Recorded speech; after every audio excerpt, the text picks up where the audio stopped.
In today's video, I will show you the new and most overpowered Lightning Spear Sorcerer build in Diablo 4 Season 5. This particular setup is a new build that became possible thanks to the reworked aspect of the splintering energy. This legendary aspect upgrades our Lightning Spear damage by up to 110%, which will be even further increased by our critical strike damage. In the late game, this equates to approximately a 60x DPS boost by getting tons of CDR from just having equipped 2 unique items. So obviously, with these types of buffs, we will be shredding anyone that comes in our way. So, if this sounds interesting to you, then let's get right into it. Let's start off with the skills, and we will be using the Ice Blades, Teleport, Flame Shield, Unstable Currents, Spark, and of course the Lightning Spear. And for our technique, we have the Ice Blade and Firebolt enchantment. Firebolt is not flashy but extremely useful by giving us access to the Devouring Blaze, Flame Feeder, and damage reduction from burning. And then the Ice Blade enchantment works very well with this build, since we are constantly spamming spells with cooldowns. This gives us couple extra blades, which means more CDR and more damage via the Conjuration Mastery.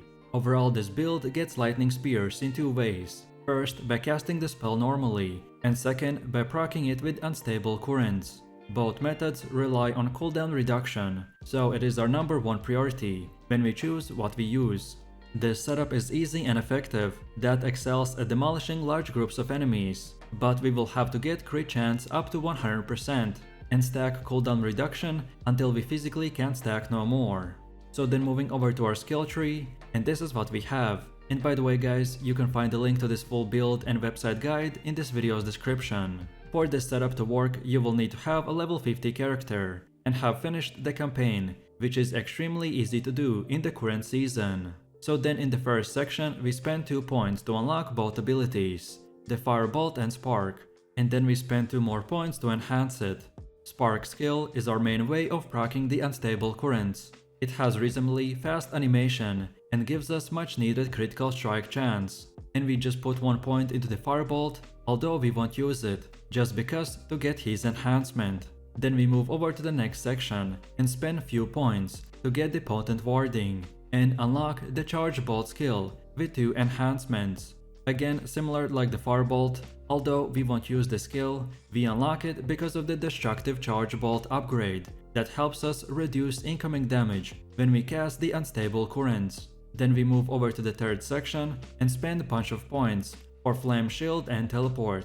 Flame Shield is our emergency defensive button, which we use when we are in danger or when we see a powerful attack is about to come our way. And of course, Teleport makes you unstoppable and is your primary source of mobility. As a bonus, it also procs Unstable Currents. Then the next part is where we spend most of our points to get, most importantly, the Conjuration Mastery and align the elements, as well as unlocking the Ice Blades and Lightning Spear skills. Ice Blades is here to give us cooldown reduction, Conjuration Mastery, and a stack of Tal Razah's Iridescent Loop. Of course, as this build name implies, the Lightning Spear is our main source of damage. Each cast will summon up to 3 Lightning Spears, so like everything else, we wanna spam it as soon as it comes off cooldown. Then after that, we go into one of the last sections to get the Devouring Blaze and Static Discharge. Static Discharge is needed to make the Overflowing Energy passive work, and also to activate the Charge Glyph or the Paragon board. Then in the next section, we unlock the Unstable Currents and spend few points to enhance it, and also get the Electrocution and Hoarfrost passives. Hoarfrost gives us extra damage after we temper the lucky hit, and Unstable Current is another way to generate the Lightning Spears. Unfortunately, it only produces a single spear each time it procs, but we can spam a lot of the shock spells, so then the total output of it becomes insane. And finally, for our key passive, we select the Overflowing Energy.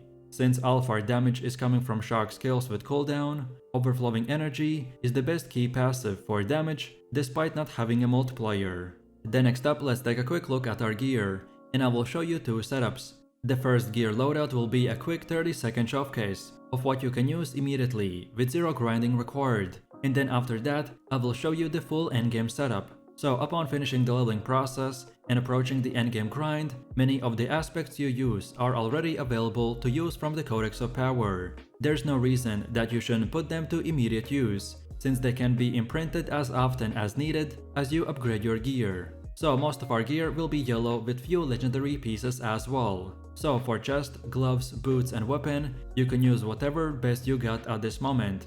But then for legendary farming pieces, we want to get the aspect of disobedience on the helmet, then aspect of might on pants, then aspect of control on amulet, and finally on both rings, the prodigy's aspect and recharging aspect.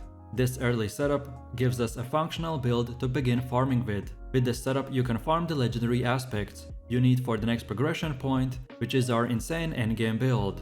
But then when you have a bit of grinding complete, so you get access to at least the hectic aspect and aspect of the orange herald, then now we can look into our fully completed endgame gear. So for the helm we equip the aspect of the orange herald, then for chest armor the aspect of concentration, for gloves the aspect of overwhelming current, for pants we have a unique item, the Tiboltes Will, for boots another unique item, the Essos Heirloom, and both of these pieces are vital for our build's crazy damage. Then for the weapon we have the aspect of shredding blades, and for offhand the Storm of Swell aspect. Then for amulet the aspect of splintering energy. Then for our first ring we have our last important unique item, the Tal Rasha's iridescent loop.